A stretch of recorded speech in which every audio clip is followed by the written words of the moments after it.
Shocked and snubbed, brother banned from sister's wedding, so he escapes to the Caribbean. I didn't get invited to my own sister's wedding.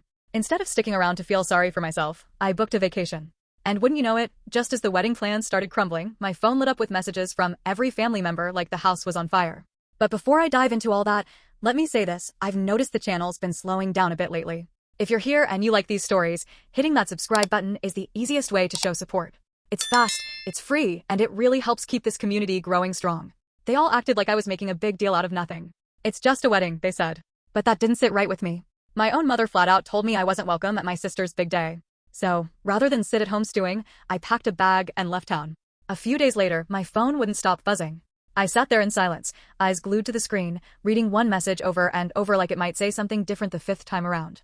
Hey, just wanted to let you know the guest list is finalized and we had to make some tough cuts. I hope you understand. Love you. Tough cuts, huh? That phrase echoed in my mind. Tough cuts. Like I was some distant relative they barely knew. Like I was an old friend from way back that drifted out of their lives. But I wasn't some fringe person. I was her brother. Her only brother. The same guy who had always been there, helping her through every disaster, every heartbreak, every time she fell apart. And she cut me loose like I was nothing more than an afterthought. I stared down at the screen, feeling a slow ache settle into my chest. At first, I almost laughed. It had to be some kind of mistake, right? I grabbed my phone and called Mom. She answered quick, just 2 rings in, sounding chipper as ever. Hey, sweetheart. What's going on? I skipped the small talk. I just got a message from Sarah, I said flatly. She says the guest list is done and I'm not on it. There was a pause, just long enough to confirm what I'd already guessed. Oh, honey, she sighed, slipping into that tone she always used to make me feel like I was being ridiculous. It's just a wedding.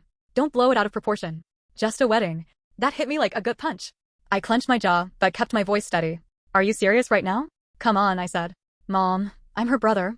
How does it make sense that I'm not invited to my own sister's wedding? She let out a little tisk, like I was some fussy kid pitching a fit in a grocery store. It's nothing personal, sweetie. They just had to keep things small. I cut her off right there. Mom, I just saw Sarah's post on Instagram. She invited 150 people.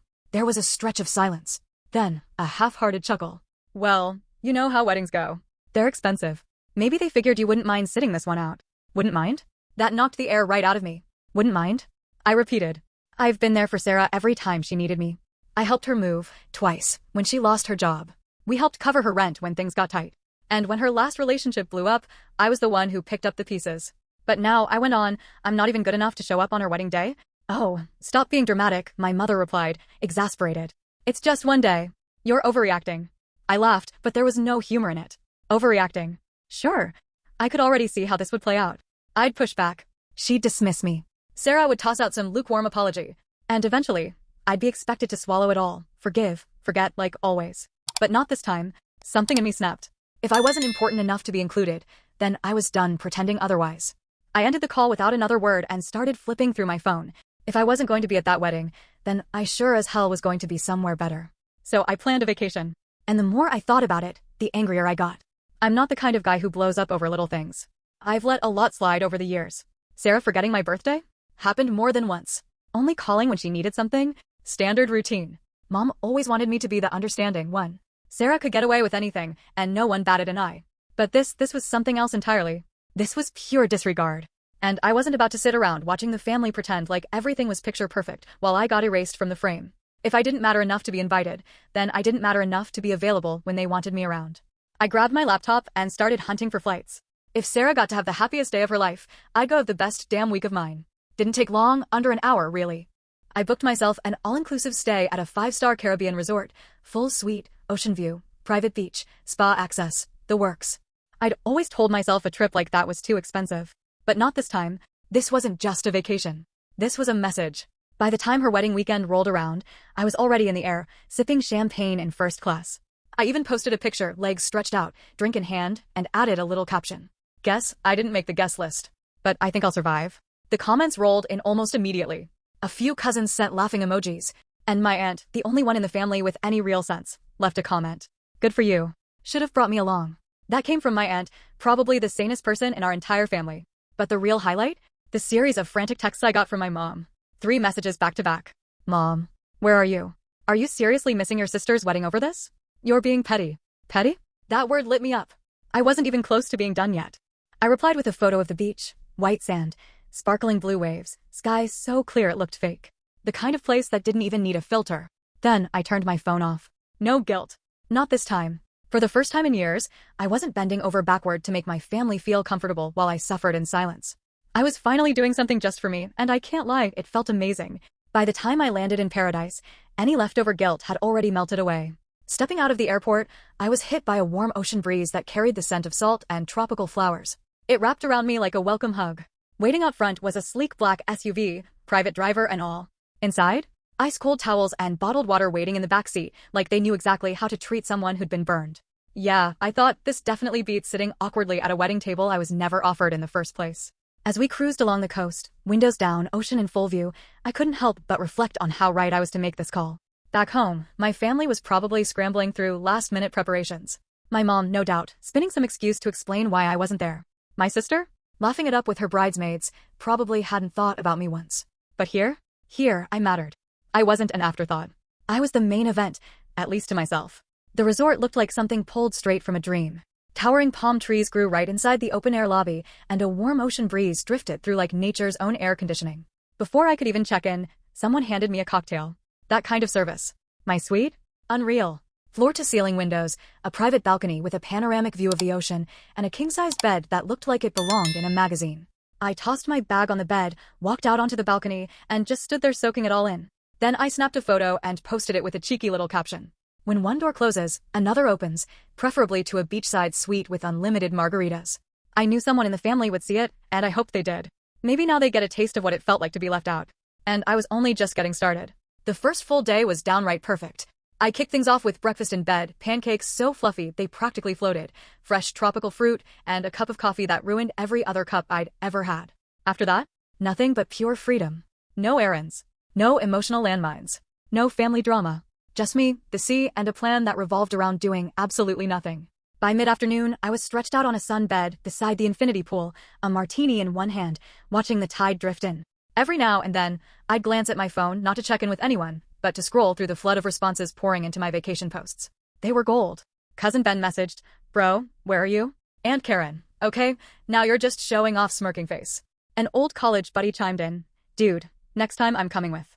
Then I saw a notification that made me grin. "Sarah saw your post. Well, look who's finally paying attention." I pictured her sitting in the bridal suite, sipping cheap champagne, nervously scrolling through Instagram, only to see her big brother living his absolute best life. It felt good. Real good. I raised my glass, took a sip, and thought, enjoy your special day, sis. Hope it's everything you dreamed of. But as the sun dipped below the horizon, something strange started happening. My phone, silent for most of the trip, suddenly lit up like a slot machine. At first, I ignored it, figured it was just more reactions rolling in. But then I saw the names. Mom, Sarah, Cousin Ben, even Uncle Rob. Call after call, message after message, nonstop. I raised an eyebrow and finally opened my phone. The first message was from Mom. "Call me. It's an emergency." An emergency? On the wedding day? I rolled my eyes, trying to decide if I even cared. Then Ben popped up with another text. "Dude, you are not going to believe what just happened." Okay, now I was intrigued. I sat up straighter and scrolled through the messages, one after another, and then it all clicked. The universe, in its own strange way, had handed me the best wedding gift I could have ever imagined. Because apparently, Sarah's perfect wedding had gone up in smoke. Message after message rolled in, and I couldn't help the smirk that crept across my face. Ben again. "Bro, you dodged a bullet." Mom. "Call me. Right now. This is a family crisis." Sarah. "Please. Where are you? I need you." I sipped my drink, leaned back into the chair, and kept reading. Then came the message that made me nearly spit out my cocktail. "Cousin Natalie." The groom walked out. I blinked. Read it again. Laughed so hard I almost choked. The groom left? Are you kidding me? This was better than I ever could have planned. Curiosity got the better of me, so I shot Ben a message. "What do you mean he left?" Ben answered fast. "Dude, he left during the reception. Total meltdown. He and Sarah had a massive fight, then just walked out. Straight up. Left the whole venue behind." Ben texted again. Then Uncle Tony got in the mix. Apparently Dad got into a screaming match with him over who was ruining the family's reputation. "Grandma?" She cried so hard the venue cut the bar short. Total disaster. I leaned back, smirking to myself. My sister had flat out refused to let me attend her wedding, thinking she didn't need me around. Now, I was the first person everyone was rushing to find. I could already hear my mom's voice echoing in my head. "You need to fix this. Sarah is devastated." "Yeah, no thanks." I opened the next message. It was from Sarah. "Answer your phone. Please. I need you." Suddenly, I was important. I took a deep breath and typed back just one line. Me? Sorry. I'm a little busy enjoying my overreaction. Hope the wedding was fun. Then I blocked her number. And my mom's, and even Ben's, just to be safe, so I wouldn't get dragged into their guilt trip. I flipped my phone to do not disturb mode, waved over the bartender, and ordered another drink. Because while my family was losing it back home, I was sitting pretty in paradise, and for once, I wasn't the one bothered. The next morning, I woke up to the sound of waves crashing gently on the shore. The scent of sea air mixed with tropical flowers drifted in through my open balcony doors. I stretched, yawned, and for a brief, beautiful moment, I almost forgot about the chaos waiting for me back home. Almost. Then I glanced at my phone. Even though I'd blocked most of my family, I still had more than 20 missed calls from random numbers. They'd tried everything to get through. Several voicemails had slipped in despite my best efforts. I pressed play on the first one. Mom's frantic voice filled the room. I don't know what you think you're doing, but this is not the time for one of your tantrums. Your sister is devastated. We need you here. This family needs to stick together right now. I rolled my eyes and deleted it. Next voicemail, Sarah, crying. I don't understand why you're doing this. You're my brother. I need you. Please, just call me back. Deleted. Then Ben's message made me laugh. He whispered like he was hiding in a closet. Dude, Mom and Karen are planning to show up at your apartment the minute you get back. Just a heads up. Also, Grandma keeps saying the wedding was cursed because you weren't there. It's hilarious. Wait, was that saved voicemail gold? I tossed my phone on the bed and stepped out onto the balcony. The sun was just rising, bathing the ocean in golden light. I took a deep breath, letting the warmth sink into my skin. Back home, my family was scrambling to clean up their mess. Meanwhile, I was here, sipping espresso, wrapped in a fluffy bathrobe, knowing I'd made the best decision ever. Best of all, they were finally feeling what I'd felt when they shut me out, unwanted, forgotten, and ignored. Poetic, really. But I wasn't done yet. I grabbed my phone, snapped a photo of my breakfast, fluffy pancakes, fresh fruit, and a mimosa that looked almost too perfect, and posted it with this caption. Starting my day stress-free. Hope everyone back home is doing okay. Then, just for fun, I cleared out my blocked messages, deleted all the missed calls, and ordered another mimosa. No plans to call anyone back. They could handle their own mess. I was on vacation. By midday, I was lounging under a secluded cabana, sipping a tropical drink with a tiny umbrella. Then my phone buzzed again. This time, it was a message from cousin Natalie. Okay, I know you're mad, and honestly, you deserve to be. But you have to hear what happened after the wedding. Call me. You're going to love this. I raised an eyebrow. Natalie was the only cousin who made sense most of the time. If she said I needed to hear something, it probably was worth it. So, against my better judgment, I called her. She answered on the first ring, practically bursting with excitement. Oh my God, you're finally answering? She said, barely able to keep her joy in check. Okay, are you sitting down? I looked around my shaded cabana, the vast ocean stretched out before me, and the cool drink resting in my hand. Yeah, I said, I think I'm in a good spot for whatever you're about to tell me. Natalie let out this breathless laugh. All right, so after the groom left, Sarah had a total meltdown. And I don't mean just a few tears. She went on, voice buzzing with excitement. I'm talking yelling, wailing, throwing stuff at the wedding party. I smirked. Yeah, sounds about right. Natalie kept going. Everyone was trying to calm her down. Then Mom overheard Aunt Karen saying the whole disaster could have been avoided if you'd been there. I blinked, caught off guard. Wait, what? Natalie giggled. Yeah, she was saying you're always the one who fixes things when Sarah loses it. That if you'd been there, you'd have talked some sense into the groom or handled everything like you usually do. I burst out laughing. So let me get this straight, the same family that kicked me out of the wedding is now blaming me for not showing up to save it? Natalie chuckled. Oh, it gets better. Mom told Karen she was being ridiculous, and then they started fighting loud enough for everyone to hear. Then Grandma got involved. She said Sarah brought this mess on herself because she offended the universe by not inviting her brother. I nearly choked on my drink. Natalie was cackling now. Grandma lectured Sarah in front of everyone, saying, if you treated your family better, you wouldn't be standing alone in your wedding dress right now. I leaned back, smirking. Wow, that's beautiful. Natalie went on. Oh, and then your mom tried to reach out to the groom's family to fix things. His mom just smiled and said, this is your problem now. I had to set my drink down before I spit it out laughing. So, where does that leave Sarah? I asked, trying to catch my breath. Natalie answered, still giggling. She's still crying, still blaming everyone but herself. Last I heard, she was scrambling to save the wedding with some backup plan. But honestly, she's not coming back from this. I shook my head, grinning. You know what the best part is? What? I took a slow sip. I don't care. Natalie laughed so hard she almost fell off the couch. Honestly, I don't blame you. I just thought you'd want to know karma did its thing. Oh, I love knowing that, I said with a smirk. Thanks for the update, Natalie. No problem, she said. Enjoy your trip. And for the record, you did the right thing. I hung up, feeling more satisfied than I had in years. They wanted a wedding without me. And now, thanks to their own selfishness, they got a total disaster instead. I raised my glass to the sky and toasted silently to the best decision I'd ever made.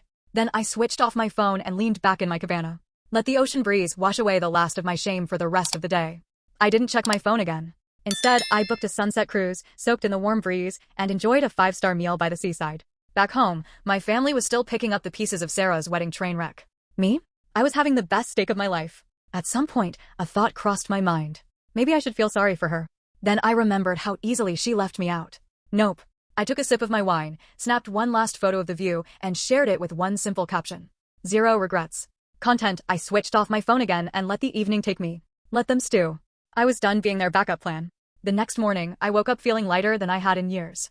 No guilt. No tension. No last-minute family emergencies to clean up. Just me, the sound of the waves, and a whole day of pure rest. I stretched out, ordered room service, and curious, I turned my phone back on. Big mistake. Notifications flooded in instantly. Mom, you need to stop acting like a child and call me. Sarah, I can't believe you're doing this to me. You're so selfish. Mom again. This isn't funny. Sarah is heartbroken. Do you even care? An unknown number, probably Aunt Karen. We need to fix this family before it's too late. I groaned and shook my head. It was almost impressive how fast they went from ignoring me to expecting me to fix everything. Then one message caught my eye. Natalie. Okay, I get you're ignoring everyone, but please read this. Your mom's trying to gather the family for a talk when you get back. Just a heads up. I almost laughed out loud. They really thought I'd come back like nothing happened? Like I'd fall for their guilt trip and pretend the whole disaster never happened? Yeah, not a chance. I shot back to Natalie. Thanks for the warning, but I won't be there. She replied, wait, what do you mean? Me? I'm extending my trip. They wanted to cut me out? Fine. I'm cutting myself off completely. I could almost hear her reaction over the phone, a mix of shock and laughter. Seconds later, she wrote back, okay, that's iconic. Tell me everything when you get back, whenever that is. LOL. I grinned, set my phone down, and grabbed my laptop. With a few clicks, my trip was officially extended by a whole extra week. No family drama. No awkward family meetings. Just me, the ocean, peace. They never gave me that before. And the best part? There was nothing they could do about it. Before heading back to the beach, I sent one last text. Mom and Sarah, oh, so now you want me around? Sorry, I'm too busy enjoying my vacation. Have fun cleaning up your own mess. Then, for the final time, I blocked their numbers. I put the phone down, ordered another drink, and let the sun soak into my skin. No guilt. No tension. No regrets. Just peace. And honestly, it was the best decision I ever made. Thanks for watching. If you haven't subscribed yet, please do. And hit that notification bell so you don't miss more shocking real-life stories like this one.